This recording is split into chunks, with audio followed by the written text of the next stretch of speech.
days behind on editing. I just hadn't felt like jacking with it. I slept way in today because I just felt like it.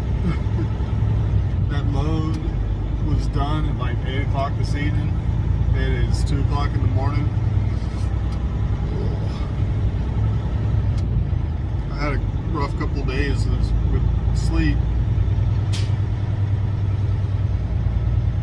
I ended up sleeping like 14 hours. It took me a while to get woke up. Still a little bit groggy, but not enough to not go get my stuff done. I'm gonna get this thing washed out, the fuel topped off on the truck and the trailer. And then the load's supposed to be ready, waiting for me down in Springdale. This thing doesn't deliver until tomorrow morning at 8 o'clock in the morning, so I have enough time, I think, today to get all the way up to Lamar's. There's a new Love's truck stop there in Lamar's. I'll be there noonish today, noon or 1.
Hope you're not in a hurry, Bob, y'all. I got my trailer number written down. Still waiting on this guy.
crap anymore. But the way they have this thing scheduled, I got to get as close to Lamar's today as I can, because they have that next load delivering the next morning after it picks up, and that means I got to get unloaded in Lamar's, get to Des Moines, and get most of the miles in, if not all the way back.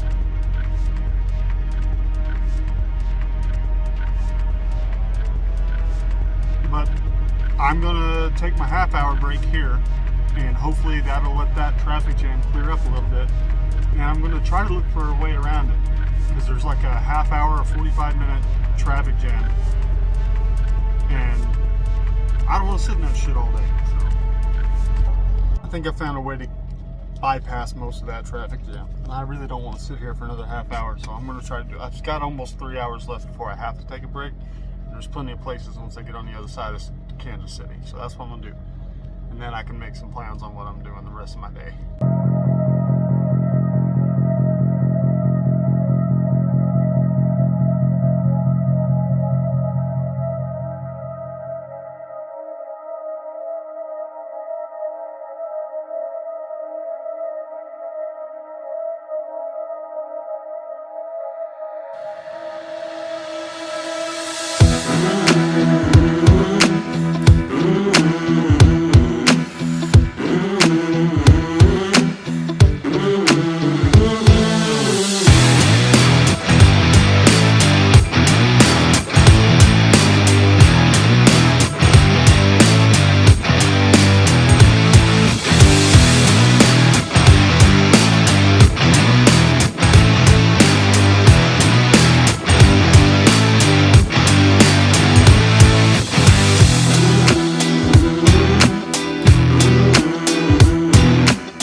I ended up running this red light because this was a 40-mile-an-hour zone. Watch how quick this thing goes from yellow to red. You can see I'm only about a car length and the light just turned yellow. By the time I got to it, it was red, and there was no way I was stopping.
This is like 5 days later. I'm finally getting around to editing this video.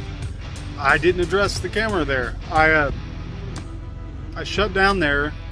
I was about 2 hours from 2.5 hours from Lamar's, and I stopped there because just up the road it was freezing rain and stuff, so it was supposed to move through the area before I got up there if I took a 10. So instead of taking a 30, I took a 10.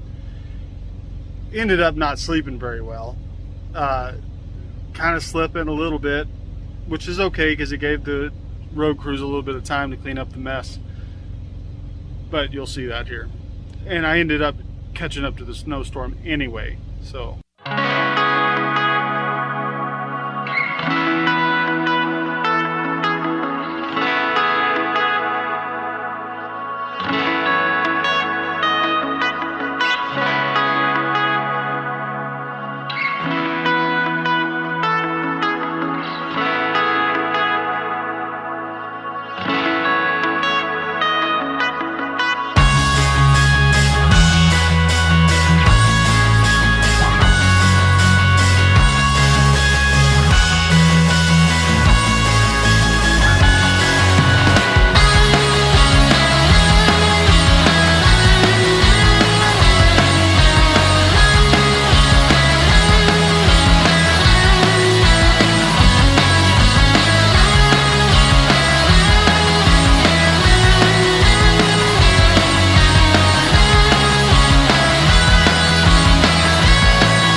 minutes or so, and I'm supposed to go on that to Des Moines. I missed that other truck because I stopped and I wasn't thinking, and I went to call them to let them know I was done after I get empty here.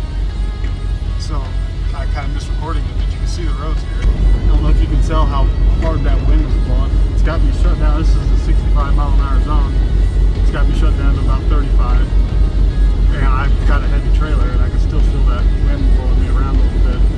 So I just told them I don't think it's a good idea for me to get on the road with an empty trailer and try to head on down to Des Moines.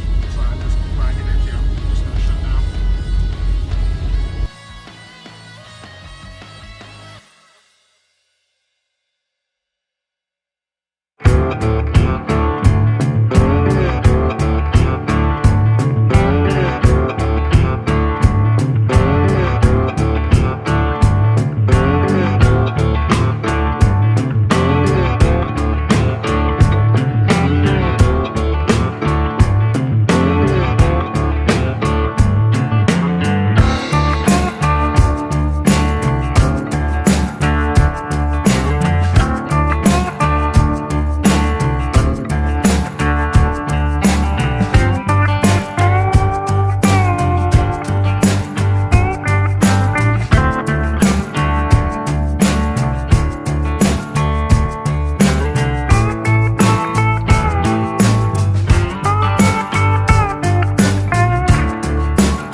On the way up here this morning, I saw a couple different trucks in the ditch, and the wind was getting worse and worse, and the roads are getting worse and worse because the wind's blowing the snow over the road.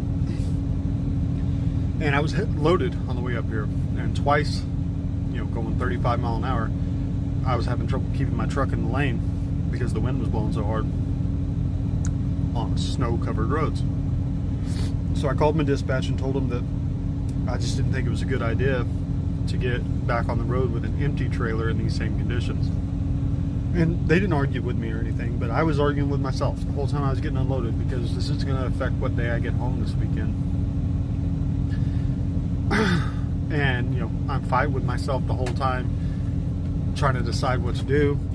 And I decided I was going to go over to the truck stop and grab some lunch first, and then I would make a decision on what to do. As I was pulling into the truck stop, a gust of wind grabbed my trailer and pushed it like 6 feet that way. And I was able to keep it out of the ditch, but just barely. I was like, yep, that made my decision. I'm parking it. So they got me on a load, picking up tomorrow night. So we can wait for this wind to die down a little bit. And I'm sure there's other drivers that are going to go driving this stuff. And that's up to them. It's their career if they want to risk that stuff. But this is my equipment now. Like, this truck is mine, so I'm not risking a piece of equipment and losing a job. I'm risking, losing my whole company. So it's just not worth it to me. But yeah, of course I'd like to get home on time, but